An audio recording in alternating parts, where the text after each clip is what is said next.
नमस्कार, आदाब, ज़िंदगी ज़िंदाबाद।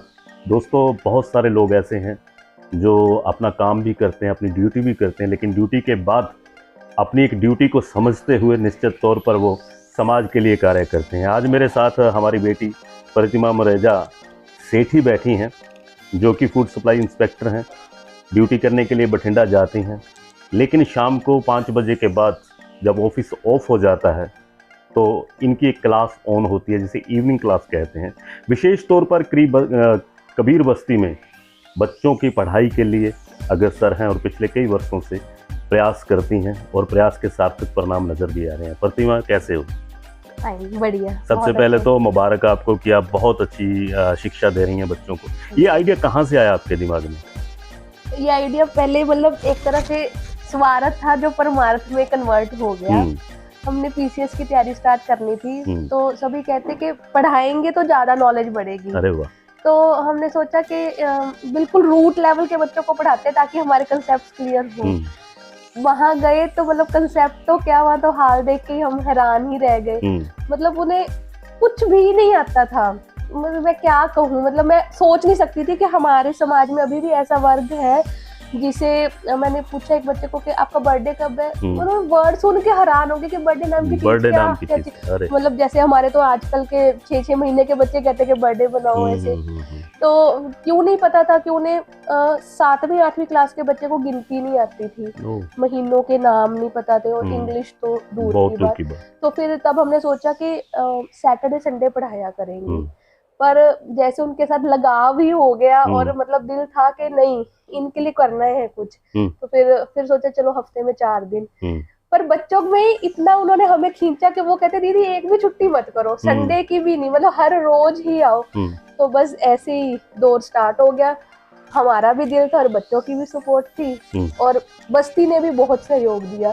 बस्ती के साथ साथ हमारे डब्बली ने बहुत सहयोग दिया। लोगों ने इतना ज्यादा मोटिवेट किया, बच्चों के लिए कभी कोई कुछ लेकर आए कि स्टेशनरी की जरूरत पड़ती है कि कोई नहीं, फिर हमने स्टेशनरी और खाने की आइटम्स भी उन्हें देनी स्टार्ट कर दी।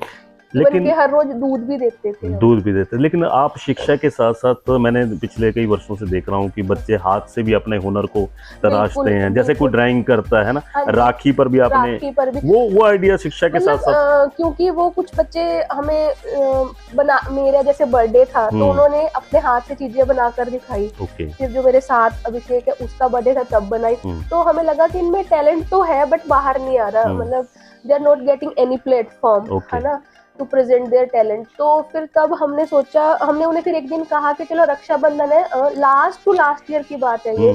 तब उन्होंने एक ही दिन में आज कहा और कल रक्षाबंधन था, एक शाम में उन्होंने 50 राखियां बना ली और वो बिक गई। स्टॉल लगाई आपने? वो स्टॉल हमने वहाँ रामलीला ग्राउंड में नहीं, उससे पिछली बार हमने वहाँ स्वतंत्रता सेनानी पार्क वहाँ लगाई थी। तो फिर उससे उनमें बड़ा कॉन्फिडेंस आया और लास्ट टाइम तो फिर आपको पता ही है बम्पर सेल हुई थी, 20,000 रुपए कमाए थे बच्चों ने। और मैं कहती हूँ हम लोगों की तनख्वाह 60-70 हजार मिलती है तो भी इतनी खुशी नहीं होती, बट ठीक है आ गई खाते में। और उन्होंने 70 रुपए भी कमाए जिस बच्चे ने, उसकी खुशी देख के बस मैं क्या ही कहूँ।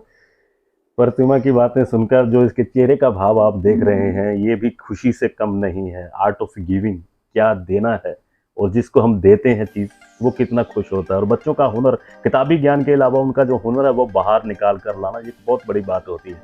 करने गए थे पीसीएस की तैयारी, लेकिन बहुत सारे बच्चों को पीसीएस बनाने की तैयारी करने लग गए हैं। और प्रतिमा, क्या कहना चाहोगी संक्षेप में, क्योंकि हमारे चैनल का नाम टू द पॉइंट है। और मैं चाहूंगा कि टू द पॉइंट ही बात करके आप कोई मैसेज दीजिए। मैं यही कहना चाहूंगी, शिक्षा तो दीजिए और अगर आपको किसी बच्चे में कोई हुनर दिखता है किसी भी तरह का तो उसे जरूर आगे लेकर आइए। चाहे वो पेंटिंग है, जैसे वहाँ पर प्रेम है वो पेंटिंग में, है ना, अगर कोई डांस सिंगिंग कैसे भी है, कई बार हम फाइनेंशियल सपोर्ट थोड़ी सी मिल जाए, थोड़ी मोटिवेशनल सपोर्ट मिल जाए तो हम कुछ भी हासिल कर सकते हैं। तो सपोर्ट दीजिए। कोई हमारा जो निम्न वर्ग है उनके पास नहीं है साधन, और अगर हमारे पास पर्याप्त साधन है तो हेल्प कीजिए, जितनी हो सकती है ज़्यादा से ज़्यादा हेल्प कीजिए।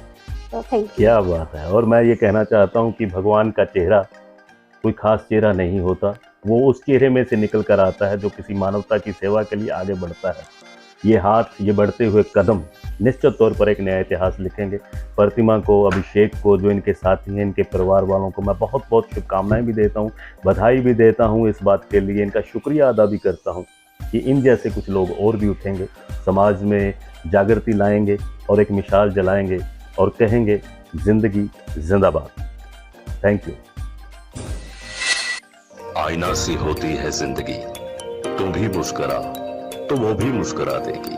हुनर सब में होता है, तो चलो फिर करते हैं हुनर की बात। टू द पॉइंट, जिंदगी जिंदाबाद।